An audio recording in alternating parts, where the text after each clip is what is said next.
जी मंडळी आहे त्या मानवतावादी लोकांचा संबंध या दीक्षाभूमीशी आहे।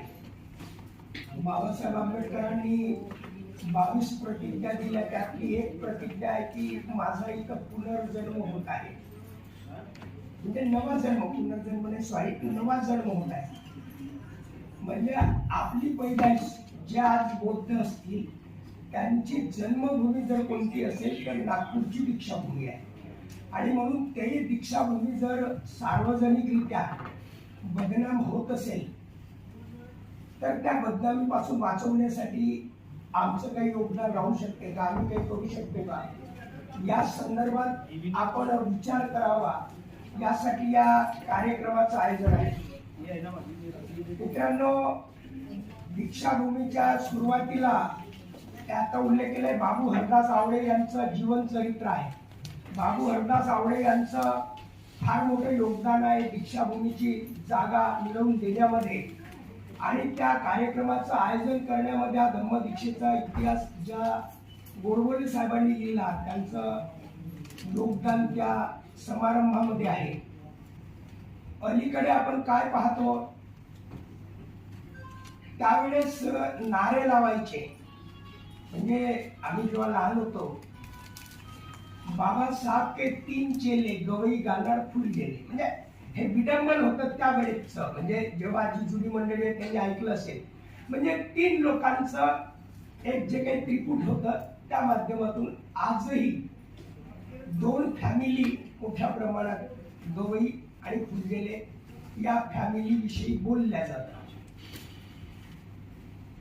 सुरुवातीला जमीन मिळाल्यानंतर भाऊरावजी गायकवाड, म्हणजे ज्यांना दादासाहेब आपण म्हणायचे, ते अध्यक्ष, मृत पावल्यावर त्यांचं निधन झाल्यावर त्यांनी स्वतःला दादासाहेब म्हणून घेतलं, ते रामकृष्ण गवई त्याचे अध्यक्ष झाले आणि ते मरेपर्यंत अध्यक्ष राहिले।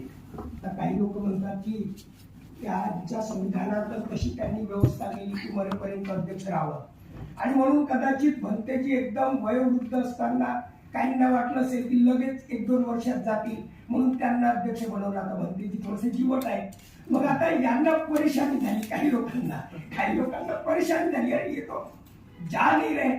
आणि दुसरं असं की आता जे बोलल्याप्रमाणे त्यांना भाषा कळत नाही, त्यांना लिहिता वाचता येत नाही, ह्या ज्या गोष्टी आहेत, आता त्यांनी एक सोबती ठेवला आणि त्या सोबत्याच्या माध्यमातून ते सर्व जे काही वारे न्यारे करायचे ते करायला लागले।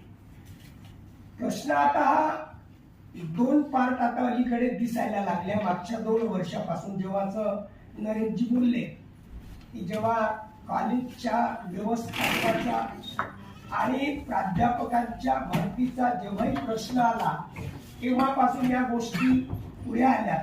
कारण ज्याला ते मलाईदार पोस्ट म्हणतात, मलाई जिथे आली की तिथे ह्या गोष्टी होतात। मित्रांनो, ह्या 2 बाबी आहेत।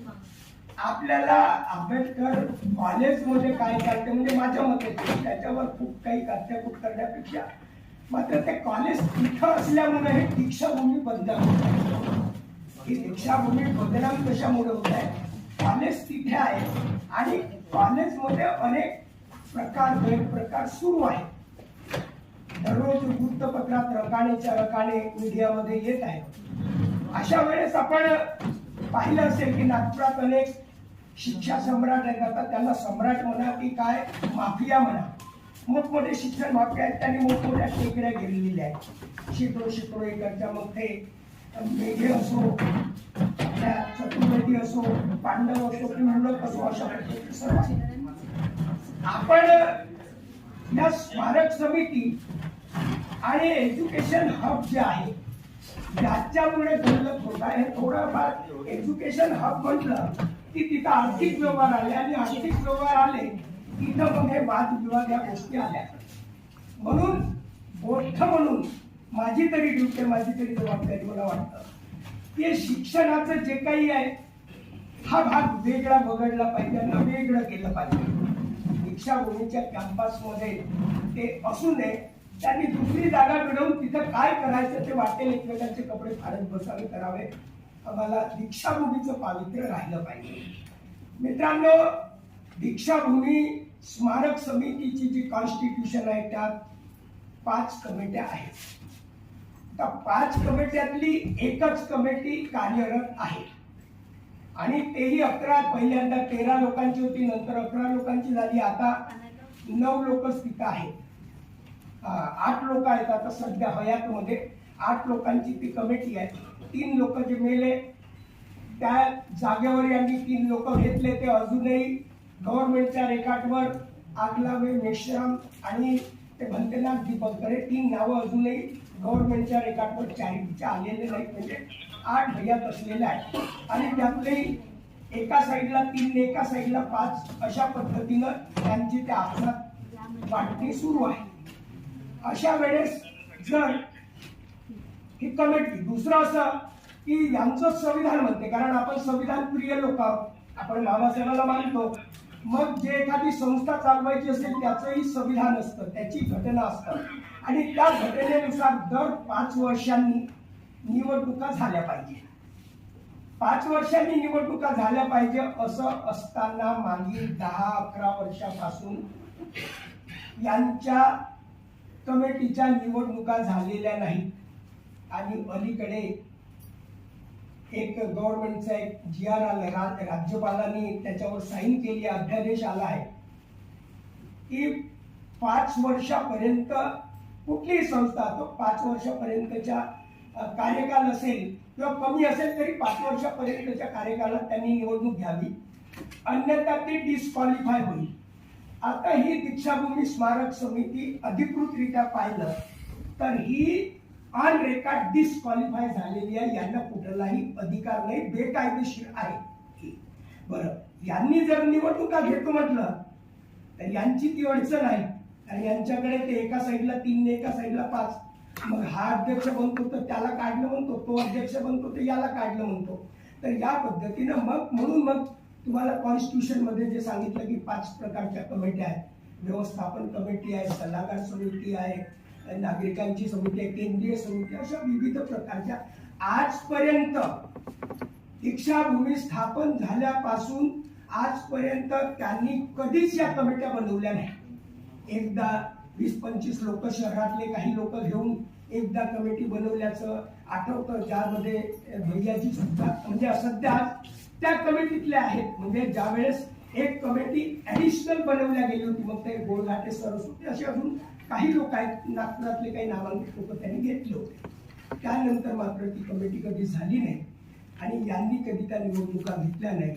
अनौपचारिक अवैधरित्या हे सर्व सुरू आहे.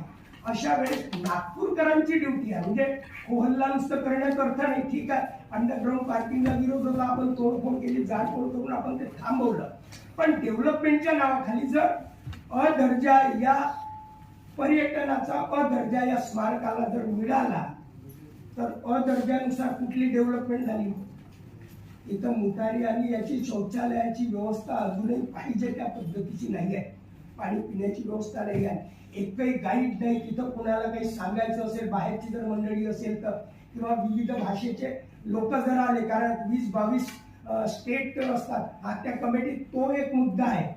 हे नागपुरातलीच 8-9 लोक आहेत. त्या संविधानामध्ये, त्या यामध्ये भारतातल्या विविध राज्याचे लोक असावेत हा सुद्धा मुद्दा आहे. म्हणजे आता अमरावती त्यांचं गृह क्षेत्र असल्यामुळे कदाचित ते अमरावती आपण म्हणून विदर्भातली, म्हणजे नागपूर सोडून नाही तर बाकी तर नागपुरातले आहेत.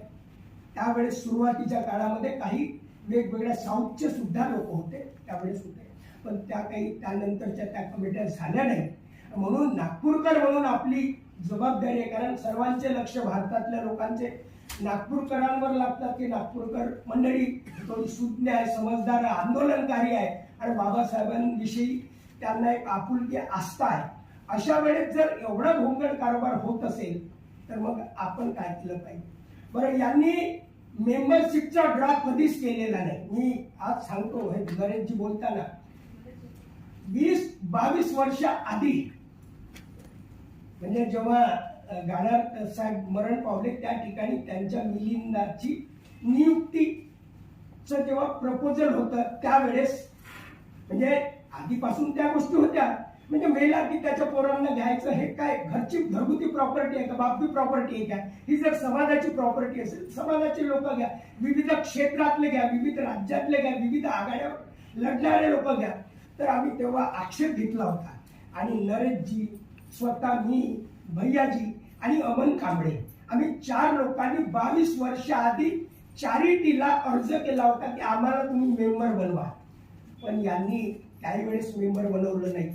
आजची स्थिती आहे की यांच्याकडे एकही मेंबर, म्हणजे हे जर 8 लोक 9 लोक जर सोडले तर यांच्याकडे एकही मेंबर नाही. आणि कॉन्स्टिट्यूशन त्यांचं काय म्हणते, 500 रुपये आणि त्यापेक्षा जास्त जो कोणी देईल त्याला आम्ही मेंबर बनवू. आता आम्ही ती सुरुवात केली आहे कि ठीक है, गडकरी लोकांनी करावं की हमको मेंबर बनाओ, हम मेंबर बनना चाहते, बनाओ. कमिटी में लोक वेगवेगळ्या ज्या 5-7 कमिट्या आहेत ना, विद्वान लोकांची म्हणजे वेगवेगळ्या ज्या कमिट्या, वकील असतील तर ॲडव्होकेट कमिटी, वैज्ञानिक दृष्टीने करा, पत्रकारांची कमिटी करा, म्हणजे विविध कमिट्या करता येतात. धार्मिक लोक, बुद्ध विहारवाले. आता आपण शिरोमणी अकाली दलांचं जर पाहिलं असेल आपण, ते गुरुद्वारा प्रबंधक कमिटी, गुरुद्वारा प्रबंधक कमिटीचं कसं नेटवर्क असते. मुस्लिमांचंही तुम्ही नेटवर्क बघा. बौद्धांचं नागपुरात आता 300-400 बुद्ध विहार आहेत, त्याचं अजून नेटवर्क नाही झालं. असं का होऊ नये की महाराष्ट्रातले जेवढे बुद्ध विहार असतील, प्रत्येक बुद्ध विहारातल्या एका कमिटीचा एक माणूस या दीक्षाभूमीशी जोडला जाईल, यांचं नेटवर्क होईल. प्रत्येकांना वाटेल की माझी दीक्षाभूमी, मी यात काहीतरी आहे. आणि मित्रांनो, आता प्रश्न हा असा आहे की यांनी याचा गोंधळ उडाल्यामुळं, कारण वेळेचं थोडंसं बंदेची सांगितल्यामुळे मी थांबवतो. वेळेच म्हणजे काय कुठला विषय, यांचा गोंधळ सुरू आहे. आणि हा गोंधळ सुरू असल्यामुळे हा गोंधळ सुरू आहे, तर यावेळी गोंधळांमध्ये ह्या वेगवेगळ्या कमिट्या आपण बनवाव्यात. आणि बनवण्यासाठी जसं वेगवेगळ्याचं नेटवर्क इथं उभं करावं, एवढं जर आपण नेटवर्क उभं केलं तर एक नक्की चांगली गोष्ट होईल. कोणाचं समर्थन, कोणाचा विरोध हा भाग वेगळा आहे, परंतु तथ्याला आधार घेऊन आपण प्रत्येकाने दीक्षाभूमीशी जुळावं. हा विषय होता की इथे मागच्या 30-40 वर्षापासून धम्मदीक्षेचा हा अविस्मरणीय जर इतिहास पाहिला तर याच्यात लक्षात येईल की प्रत्येक वेळेस पॉलिटिशियन लोकांना बोलावल्या जायचं. म्हणजे जे लोक सकाळी हाफ पॅन्ट घालून रेशीम बागेत जातात, ते निळा फुलपॅन्ट घालून संध्याकाळी दीक्षाभूमीवर येतात.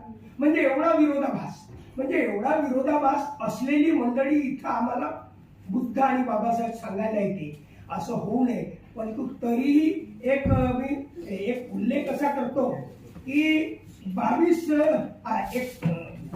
ऑक्टोबर 2015 ची एक घटना आहे. म्हणजे आता नरेशजी बोलताना बोलले की यांनी आपलं हे जागा मिळवण्यासंदर्भात किंवा काय, तर 22 ऑक्टोबर 2015 देवेंद्र फडणवीस नागपूरच्या दीक्षाभूमीवर गेस्ट म्हणून आले. आणि ते म्हणाले की समोरच्या जागेविषयी लोक बोलले की इधर कुछ जागा बंद आहे, इधर का गेट सुरू नाही. म्हणजे आता इंटरनॅशनल दीक्षाभूमी पश्चिमेकडचं गेट बंद आहे. ते कॉटन रिसर्चची जी जागा आहे ती अजूनही उघडायला तयार नाही. कलेक्टरनी मध्यंतरी आदेश दिला होता, पण काही लोक हायकोर्टात गेले, ते थांबवलं. मित्रांनो, हे देवेंद्र फडणवीस बोलले की तुम्हाला आम्ही डेव्हलपमेंट करून देऊ आणि समोरची जागा देऊ, पुढची याची हेल्थची पण जागा देऊ. हे बोलल्यावर लगेच फुलझेले जे सदानंदजी होते त्यांनी ते अर्ज लिहिला आणि 29 नोव्हेंबर 2015 सीएम सोबत यांची त्यांच्या बंगल्यावर बैठक झाली. त्यानंतर अनेक घडामोडी झाल्या, परंतु त्यानंतर तुम्हाला माहिती आहे की 100 करोड 200 करोडचा प्रॉब्लेम आला. आणि मग त्यांनी बाकीच्या डेव्हलपमेंटच्या गोष्टी न करता अंडरग्राऊंड पार्किंगचं सुरू केलं. जेव्हा की त्याच्यात अनेक हेड असे होते की ज्यांना बाकीचं करता आलं असतं ते त्यांनी केलं नाही. म्हणजे गेट केलं नाही, कंपाऊंड केलं नाही, ती जागा ॲक्वायर केली नाही, त्याचं सौंदर्यीकरण न करता अंडरग्राऊंड पार्किंगच्या मागे लागले. आणि अंडरग्राऊंड पार्किंगला विरोध झाल्यामुळं पूर्ण काम थांबलं. मागच्या 2 वर्षापासून थांबलेलं आहे.